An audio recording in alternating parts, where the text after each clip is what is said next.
We have a development in the ongoing melodrama with Kevin Durant and the Brooklyn Nets. At 2:30 p.m. Eastern Time on August 8th, Chams Charania posted a breaking news story about KD's ultimatum. So naturally, the entire sports media exploded, and they all wanted to get their takes out. That is, everyone except ESPN,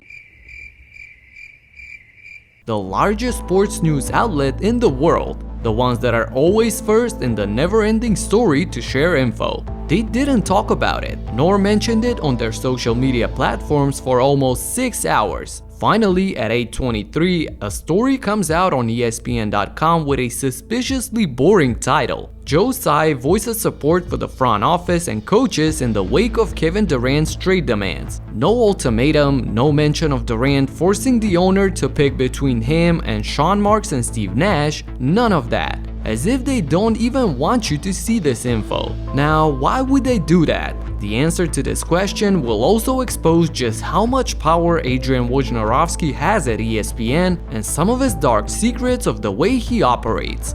Buckle up for this Woj bomb. What up everybody, my name is Stefan and this is Heat Check.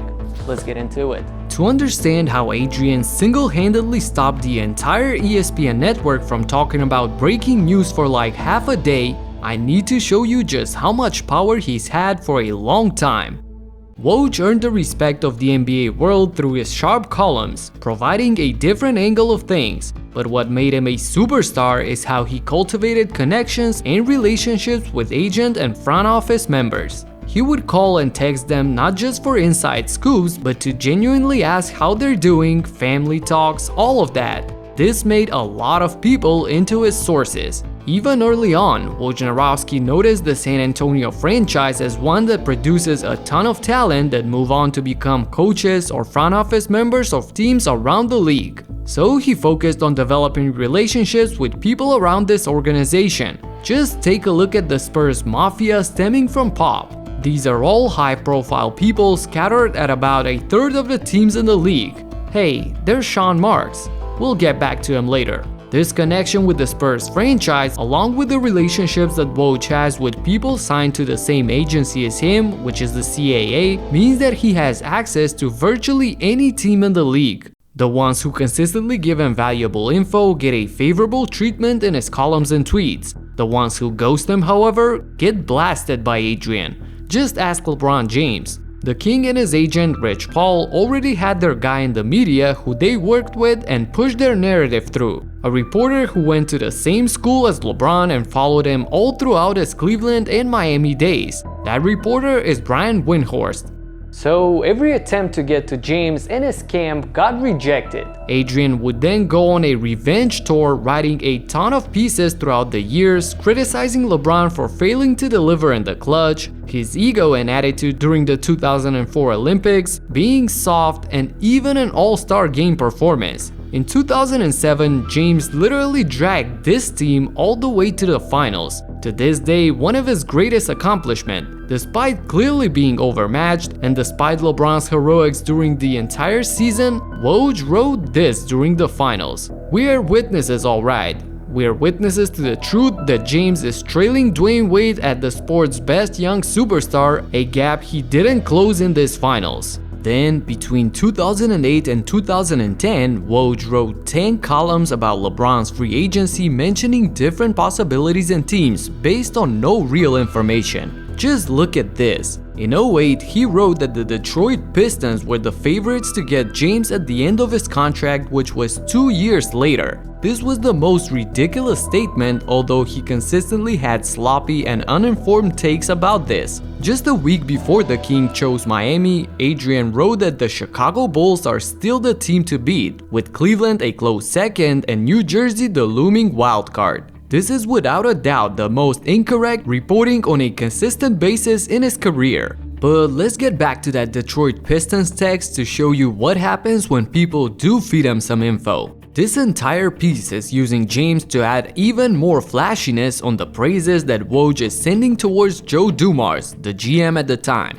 Despite the fact that the Allen Iverson trade was a disaster and Detroit transformed from a conference finals team to reaching the bottom of the East mainly due to a series of horrible decisions by Dumars, Woj would never write a single word criticizing him. Instead, he chose words like slowly, surely, Dumars is regenerating the Pistons again. When this went live, Detroit finished 39-43, and the season after they went 27-55. Then 30-52, 25-41, 29-53, you get the point. But if you only read Woj's columns, you'd think that Dumars was extremely successful when in fact he was fired in 2014. This preferential treatment from Adrian is thank you in a way for the countless leaks that Joe provided to him. We only know this because the NBA actually caught him. Too many leak memos intended only for teams were getting leaked to the public. So the NBA did the sneakiest thing ever to find out who it was. In every memo that they sent out to teams, the NBA changed a few numbers so when the info got out to the public, of course through Woj, the exact numbers that match his report were the ones in the memo that was sent to Dumars. So the NBA finally found out who leaked all the documents and fined Dumars $500,000. But I guess the relationship and the trust that he got with Adrian is worth much more than that. And relationship and trust is exactly how it circles back to Sean Marks. A member of the San Antonio Mafia as well as CAA, his connection with Wojnarowski runs deep, and publishing a story out about how the superstar player of a team considers the GM and coach to be so bad that he wants them fired or wants himself traded, that's a bad look for that GM. A GM who already looked horrible for signing DeAndre Jordan to a big contract just because his buddies want him to come, or trading away a great young piece in Jarrett Allen for a few-month rental of James Harden that ended in a fiasco. Sean Marks is surrounded by bad press, so at the moment, only no news is good news for him. And that's what his buddy Woj tried to do. Last season, during the Harden trade rumors, Adrian again wanted to protect Sean Marks and insisted that there were no talks between Brooklyn and Philadelphia. Now, there's been no, I'm told, real negotiation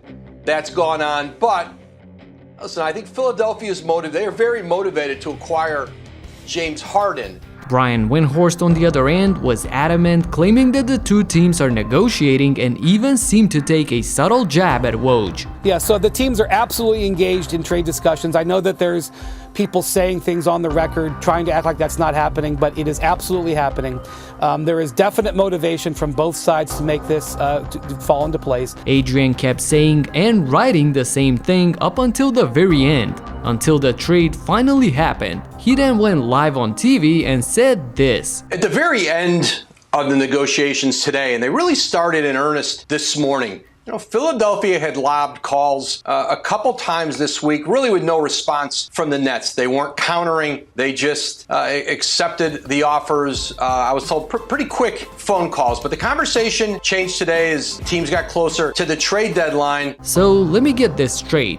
According to Woj, the negotiations and trade happened on the same day within a few hours, and Windhorst, who talked about it for like an entire week, just kind of had a lucky guess? I don't think so. But you see how the game is being played. You take care of your sources and they take care of you. That's how he made it all the way to be one of the franchise players on the biggest super team in the world, ESPN. His 5-year, $35 million contract, one of the biggest in the industry, proves just that. So if he's the superstar, it makes sense that he's got so much power that sometimes he calls out the plays and overrides the coaching staff. This is probably the reason why they didn't mention the Kevin Durant Sean Marks ultimatum until it became a huge story and Tsai himself tweeted about it. Woj knows that this strategy would bring them success in the long run. More scoops, more inside info, more stories, both for him and the network.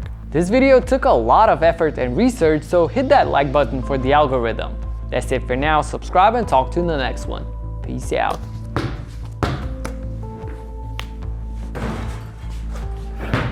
Peace.